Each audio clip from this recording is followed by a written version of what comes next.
Welcome back to round two of Vintage Champs for North America.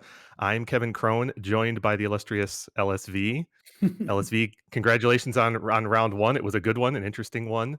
For those of you who might not know me, I am the other half of the long running vintage podcast, So Many Insane Plays with Steve Menendian, and it'll be fun to get he and I on camera together here sometime soon. But for the moment, I'm here with LSV, and I could ask for no other better co-host, and I have to say, Luis, were you surprised to see the kind of microcosm of Oath dominance in round one? Not at all. I think Oath has been a good deck in Vintage for many years. In fact, the one Eternal Weekend I went to, that's actually what I played back when we were oathing up Gristlebrand's. And Atraxa is just a massive upgrade on almost every facet, which Mhm. when you get a massive upgrade to an already good deck, now that tends to make the deck pretty good. Totally agree. We're going into round two here of the event, and we've got a great feature match lined up for you. But this will not be featuring, at least to start with, Oath of Druids. Instead, we've got Ari Lax on a Azorius Tinker deck, which is, I mean, almost every Tinker deck in the format now is also a Saga deck. So his deck is no exception there. Eschewing the black mana in favor of simply blue-white cards, but in a more aggressive shell than, say, Ely's Azorius control deck that we just saw, which was, again, also a Saga deck. And we've got Stewart on 5-color combo. Now, this is an interesting one. This is a Lurrus deck, first and foremost, but it's also a Key Vault deck featuring Goblin Engineer. So we're going to have, I think, a really fun time comparing these two archetypes in round two here. Yeah, and this is going to be an interesting race as both decks are pretty good at comboing and doing broken stuff, with Ari's deck having a bit more the kind of capability of putting the brakes on things with Force of Will, Force of Negation, Spell Pierce, all that sort of thing. Whereas Stewart is just kind of just going to end the game with instead playing Thoughtcast and Paradoxical Outcome. Still has Force of Wills, but is just a little bit lighter on disruption. Both players have got the capability of making, well, lots of insane plays. We'll see which one manages to do so. Well played yourself. Looks like players are evaluating their mulligans here. We see over their shoulders. Wow. Look The at whole that. Key Stewart. Vault hand. Yeah, it's Stewart's hand, including Force of Will to go with it, and the mana to deploy via Mana Vault on turn one. Ooh, we could be in for a bombastic opening. Yeah, had to it looked like it was a mulligan to 6, had to unfortunately put back Time Walk, not something you I really know. want to do. It's gonna lead on the Mana Vault, and then I think just play the Vault Key combo and force any of Ari's counterspells. It'd be interesting to see which of the two he leads with here. He chooses the key. This does a good job at masking a bit of the purpose because it looks like maybe he's just going to untap that Mana Vault. And it is, I think, just better to untap Mana Vault before playing Time Vault, even though, it's doesn't really matter too much. You end up with a tap Mana Vault either way, and That's right. Ari's like, You need I one guess more that's mana to okay." execute the full combo right here, and he doesn't quite have it. But Ari is under pressure. Emergency brainstorm from Ari. And Ari drew Force of Will as his first draw on his And turn. the mana free answer was not there for Ari. Wow. Welcome to Vintage Champs, Ari. We Oh, are off to the races. and Stewart even had a Force of Will to counter Ari's if Ari did have it. So yeah, it's funny, Kevin. I'm sure you know this, but a lot of people think this is what vintage is. It's all turn one kills, and it's like all us like vintage fans are like, no, it's not all turn one kills. And then round And one, then round yeah. two, game one, it's a turn one kill. Right. But the thing to point out in line with what you're observing there, Luis, is that Ari had lots of play in that game. It just didn't match up well, right? He could have had a number of counter spells that game. He could have had a couple of removal spells. Here, we're looking at Ari's deck right now. If Ari had been on the play, any number of these things would have been similarly threatening, like the 2 spell pierces that he has for interaction, for example. You can see here that Ari's deck is set up for a very disruptive kind of game. The kind that's very popular in Vintage right now. The Hull Breacher ×1, Lavinia ×2. These are spells that prevent your opponents from executing their game plan and can become devastating in combination with something like a draw 7. I'm scouring Ari's list. It looks like to my eyes, he does not have Time Twister unless it has an alternate art here, and I'm not seeing. Nope. But again, first and foremost, as I said at the start, this is a Tinker deck trying to execute the Tinker plan to get either Bolas's Citadel or the Key Vault combo together, and Ari will have no problem doing the same thing that his opponent just did in game one. And and then some key interactive pieces like the Lavinias, the Teferis, and the Dress Downs. And both players, they can tweak their kind of disruption slots after sideboard, but I don't think the matchup fundamentally changes. Like they both have fast combo elements and some free counter spells. Some, whether they have a braid or pyroblast or some combination of those things Hmm. after board, it's just gonna vary a little bit, but it's not gonna play out fundamentally differently. And looks like Ari's on a mulligan here. Stewart is Hmm. not, and Stewart's got Black Lotus in his opening hand, which is usually a good sign. Absolutely. Both players loaded with power and options here in their opening hands. Ari's got the Sapphire into Time Walk, an excellent opening.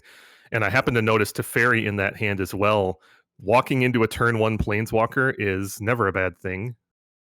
Yeah, and I think Ari could have even played turn one Teferi without playing the time lock because he had He double has, mocks, but yes. it looks like he's gonna consider, do I play this Teferi? How do I play it? And it looks like he's gonna run it out without having played a land yet. Ooh, Force of Will from Stewart on Teferi. Pitching Mental Misstep. So Ari's going to play his land, leaving him with, I think, just Force of Will in hand, but no blue card to pitch. Now Stewart gets to have his own explosive opener because Ari does have 4 mana sources in play already. These kind of things happen with turn one Time Walk in this format. Let's see how Stewart responds. Mox Opal. Predictable given the seat of the Synod that we saw in game one, and there is said seat. So one more play from Stewart, and Opal is likely to be online. There is that Black Lotus you mentioned. Now Opal produces mana into Lavinia. Now, Lavinia is an excellent disruptive card in this format. A little bit less so when your opponent has 4 mana sources in play already. But Lavinia's restriction on land count does shut off some of the bigger, splashier spells in Ari's deck, like some of the Delve spells and Force of Will. I mean, even the Force of Will in Ari's hand, if he were to have drawn a 5th mana source, he wouldn't be able to Hmm. play it because of Lavinia. And here is where having Lurrus as a companion is just such a big upside because Stewart right now is kind of out of gas, but he can just put Lurrus into his hand and then Lotus out the Lurrus and then replay the Lotus with the Lurrus. Hmm. This line was famously very common when before the companion errata was introduced to all of us, thankfully, because Lotus by itself was enough to just cast Lurrus and replay the Lotus. But now Stewart had to go through 3 mana first in order to make that same play. Here, Ari, I'll see. Here's another excellent example of Lavinia's disruption. Here, Ari has drawn what we didn't know. Lorien revealed that would have been an excellent draw on a 4 mana or 5 mana board to refill his hand, but because of Lavinia, even if he had that 5th mana, he couldn't cast it. And he could have pitched the Lorien revealed to Force of Will to counter to Lurrus, again, if not for Lavinia. So Yep. Ari's going to need to draw something, though at least now with 3 lands, if he draws Tinker, he can cast Tinker. And Stewart has effectively infinite mana for his deck. He's got 8 in play. You can sack Lotus and immediately replay it with Lurrus, but doesn't have anything to do, at least as of the start of the turn. He had a Voltaic Key in hand, and that was it. Right. I would say that this situation heavily favors Stewart, but it's not 100%, right? Both players still have strong haymakers off the top. Ari wouldn't mind an Urza Saga right now, for example. And Stewart declining to attack with Lavinia, but is attacking with Lurrus, which is a kind of funny kind of way to thread the needle. That looks like a mystical tutor to me, though I'm not Yeah, familiar with necessarily every you one of are these art. you are right. Oh, and And there's Pyroblast. Pyroblast, the draw for Stewart there. He does have Force of Will in hand as well, so he could have It's worth used the noting, Force. yeah, that is an incredibly aggressive Pyroblast because there you have to believe that many, many, many of the options Ari could have gone through for there on the mystical were also Pyroblastable, but Stewart didn't want to take the chance that he potentially miscalculated in some way. Yeah, I do think it is certainly what I would have been tempted to go for the value play of effectively Right. blanking Ari's draw step as well. Like I know if I was Ari and got Pyroblasted there, I'd be pretty happy, but it wouldn't last long because I don't think Ari is very capable of winning this game at this point. In fact, And he Ari agrees a agrees. paradoxical outcome was going to draw Stewart 4 cards when he already had a massive advantage, and Stewart very quickly advances to 2-0. Gets to take a nice break this round too. Wow. Yeah, an incredibly vintagey An incredibly vintagey game and match for Stuart there. Well, thankfully for us, we have backup magic for you. Yes, we do. So we are going to see, let me pronounce this name, Zhongting Wang on Abzan Aggro versus Mark Hornung, former vintage champion, on Mono White Initiative. Now So let's talk about Initiative first. well, yeah, so well, we're taking a look here at Oh, Abs and Aggro on the screen. Abs and Aggro is a kind of funny name for it. Obviously, this is just Hollowvine, which is the yeah. Vengevine Hollow One deck where you have Bazaar of Baghdad, you tap it, draw two, discard a Vengevine, two other cards, play two Hollow Ones for free now because you've discarded three cards. All your Vengevines come back. Squee and Master of Death come back. 8 root walls get played for free, and then you have 8 free counter spells plus 3 mind break traps, so 11 free counters, 4 force of vigors, and a mental misstep, as well as Chalice of Void, Wasteland, and Strip Mine. So this is a deck that never can go through the game, never tapping a single card for mana. In fact, it doesn't really even have a way to do any of that. I Mhm. suppose you could assemble a Wasteland plus a Strip Mine and cast Chalice for one, but that's pretty unlikely. And it's just going to play a bunch of 4/4s and 4/3s for free while casting a bunch of free counter spells and a bunch of 1/1 root walls.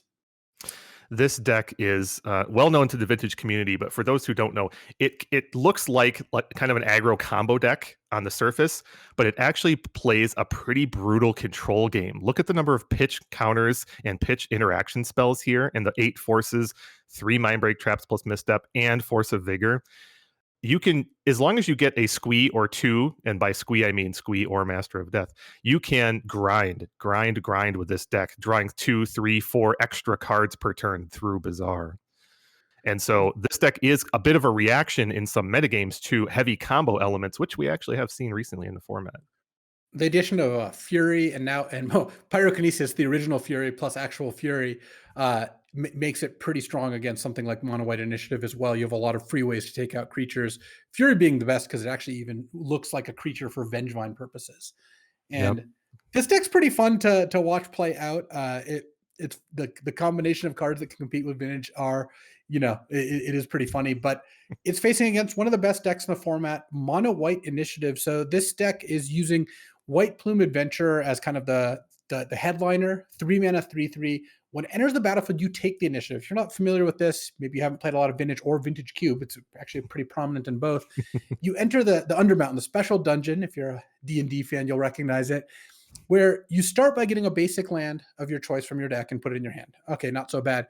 Next turn, you usually go into the Forge, which is you have a choice of 2 rooms. You can either scry 2 at the Lost Well or go into the Forge, give 2 +1/+1 counters to one of your creatures. Next turn, you go into Trap, which makes them lose 5 life, and then you go to Archives, draw a card, and then you hit Throne of the Dead 3, look at your top 10 cards, put a creature into play with 3 +1/+1 counters and hexproof. So it rapidly loses the opponent the game if they can't hit you with a creature in combat to take it back. And with 4 Seasoned Engineer, 4 White Plume, you get to keep the initiative almost every time. And I also want to point out before we move on to the match, the new card Dauntless Dismantler here, which makes Yes. your opponent's artifacts come in tapped, and also removes them in a pinch. That's a new disruptive element that this deck has recently gained to make it even better. Not that that element is not going to help so much in this matchup, though. I guess it makes Hollow Ones come into play tapped, but the Solitudes and Initiative cards and Archon of Mhm. Emeria can be huge here because it says players can't cast more than one spell per turn. You can't bring back Vengevine if there's an Archon in play. So it'll be interesting to see which of the disruptive elements that Mark Hornung can kind of get into play here, because his opponent Zhang Ting is going to be able to answer everything depending on how the cards line up. The Hollowvine deck has a lot more answers than the Initiative deck. And it's poetic justice that Mark Hornung here is on camera early against a Bazaar deck, given that he was one of the preeminent winners of Vintage Champs with Bazaar many years ago. He will appreciate the irony, no doubt.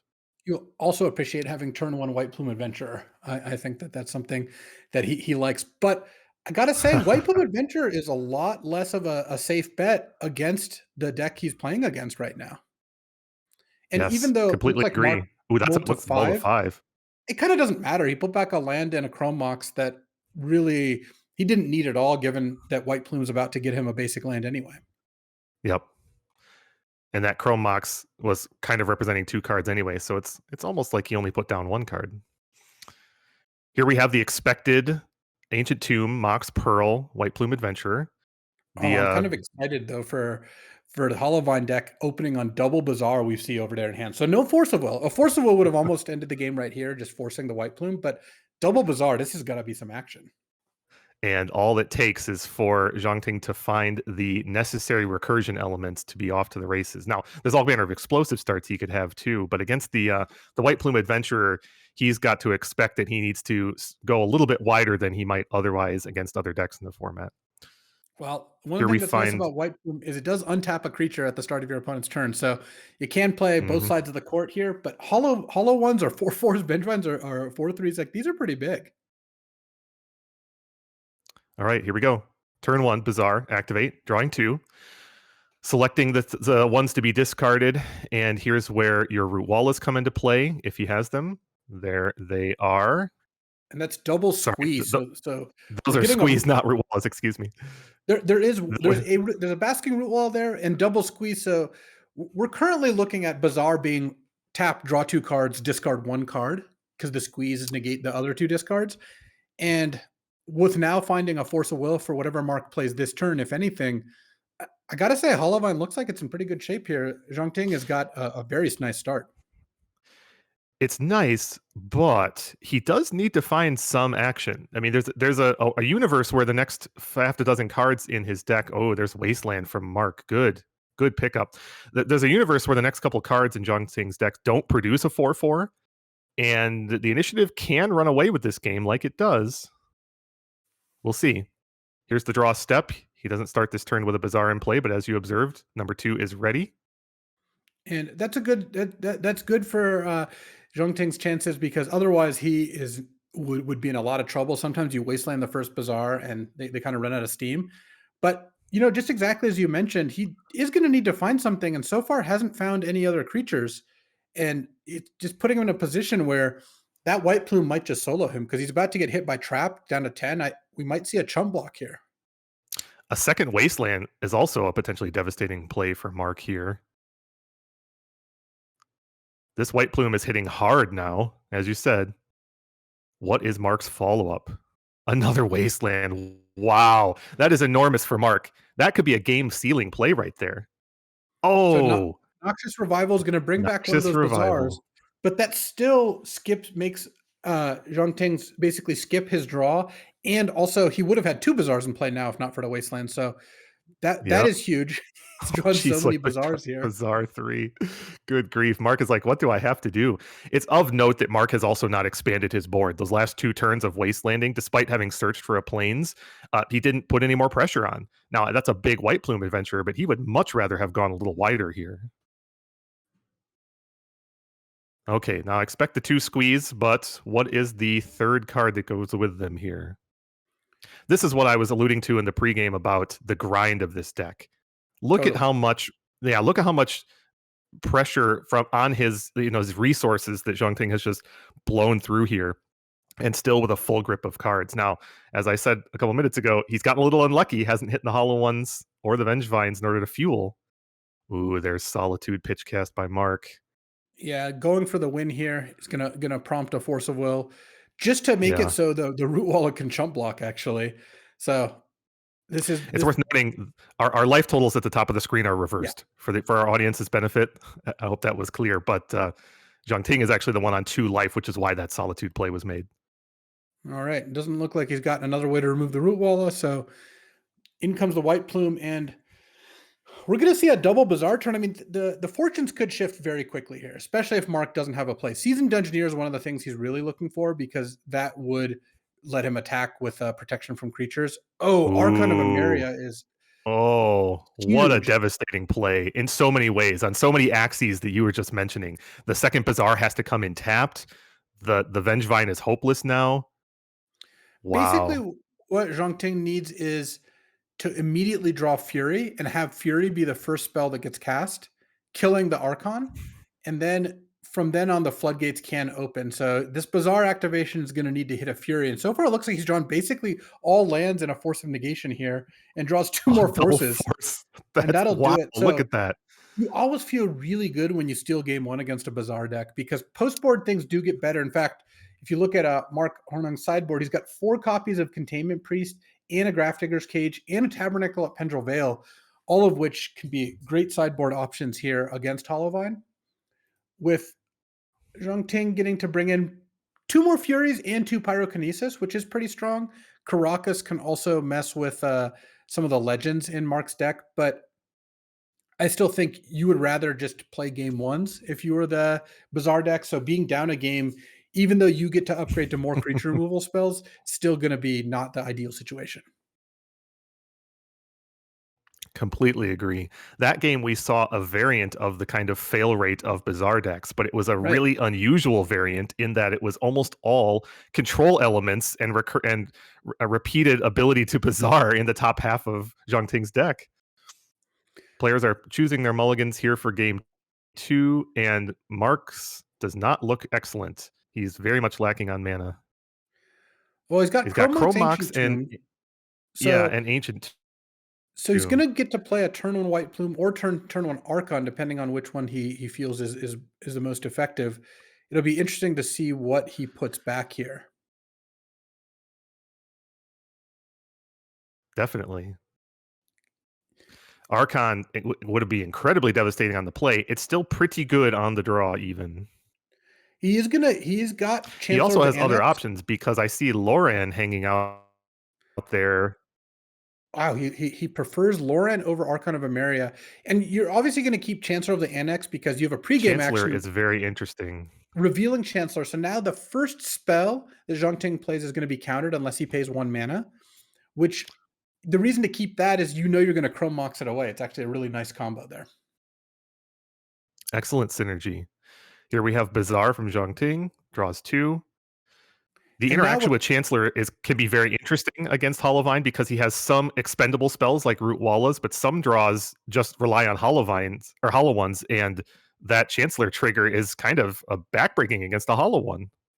Well, we've got double Bazaar, but this time Zhang Ting's on the play, and I don't think that Mark's going to be able to afford. Doesn't even have any Wastelands currently, so I think double Bazaar on the play has a pretty good chance of outlasting this White Plume. Though Mark's going to have a turn on White Plume again, which is exactly what the deck is trying to do.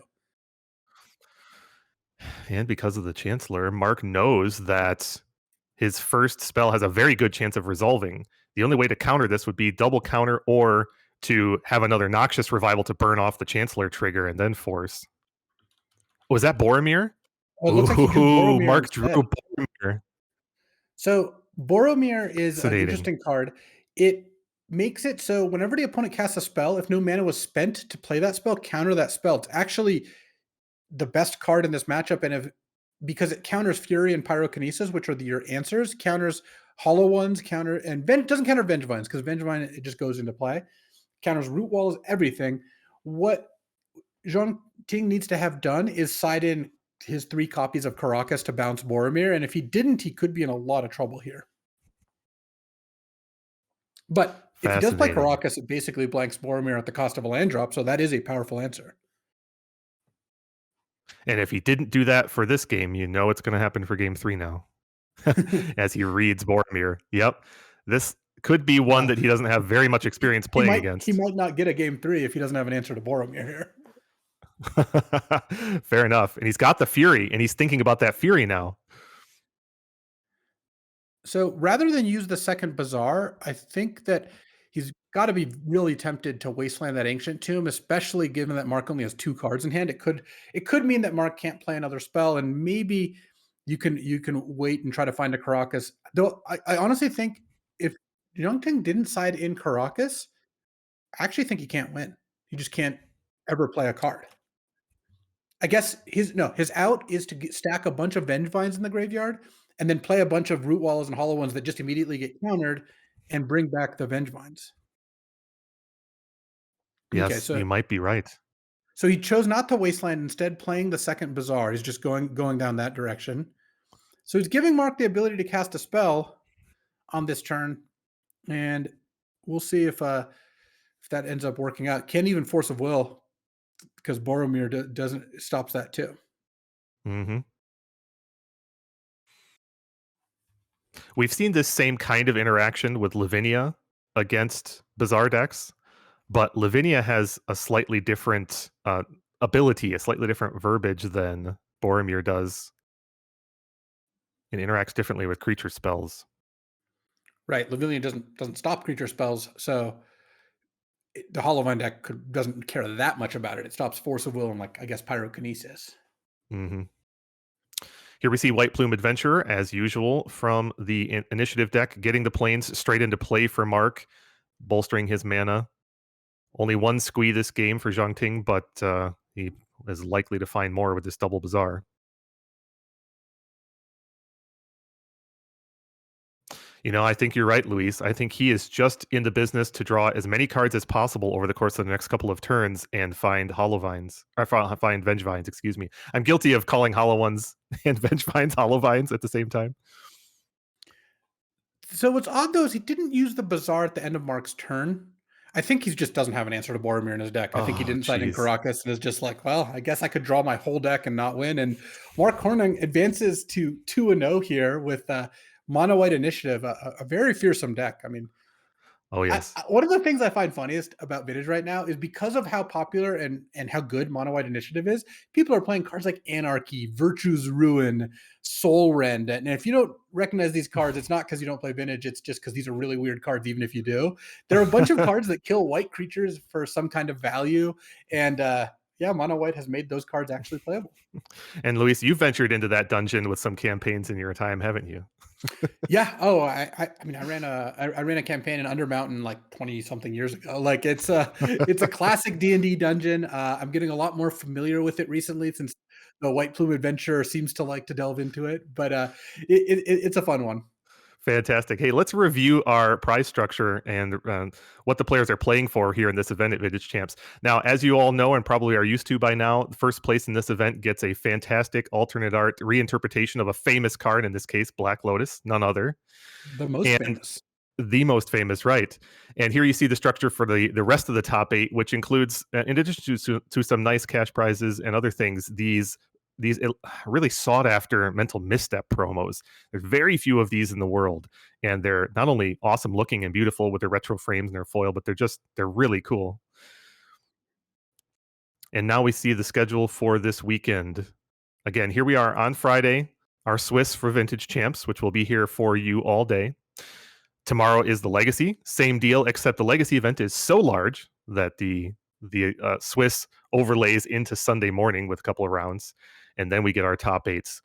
I'll be back here for the Vintage top eight with Steve on Sunday, and then Legacy top eight after that.